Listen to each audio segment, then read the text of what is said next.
DPRK Semelu mengusulkan 3 nama sebagai calon PJ Bupati Semelu yang akan dikirimkan ke Kemendagri untuk ditetapkan 1 nama sebagai PJ Bupati Semelu. Pengusulan nama calon PJ Bupati Semelu dilakukan melalui voting yang dilakukan anggota DPRK Semelu secara tertutup.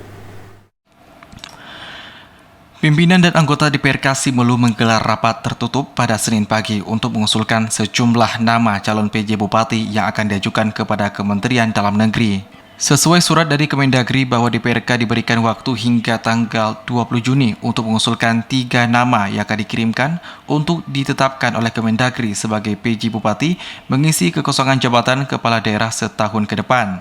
Ketua DPRK Semelu Irwan Suharmi mengatakan pengusulan nama calon PJ Bupati Semelu menyuarakan nama calon PJ Bupati Semelu yang diusulkan oleh anggota DPRK Semelu melalui surat suara yang disediakan. Hari ini kami dari DPRK Kabupaten Semelu telah melakukan pemilihan usulan penjabat Bupati Semelu tahun 2023-2024.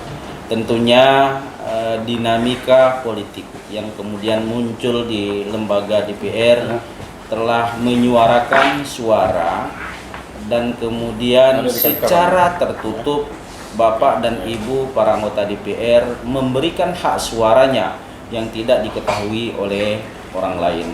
Nah, dari kemudian usulan dari masing-masing anggota DPR yang kemudian dimunculkan di dalam kertas suara yang ini, ya, masing-masing telah menulis namanya, kemudian dijumlahkan di papan tulis yang telah disediakan untuk kemudian dirangkinkan siapa yang suara terbanyak.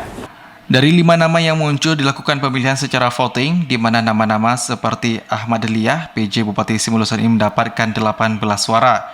Nama Asrudin PJ Sekda Semelu mendapatkan 8 suara, nama Ahmad Dadik mendapatkan 5 suara. Sementara nama Zulkifli dan Syarifuddin masing-masing mendapatkan 3 suara. Dari Semelu, Al-Ashab TVRI Aceh melaporkan.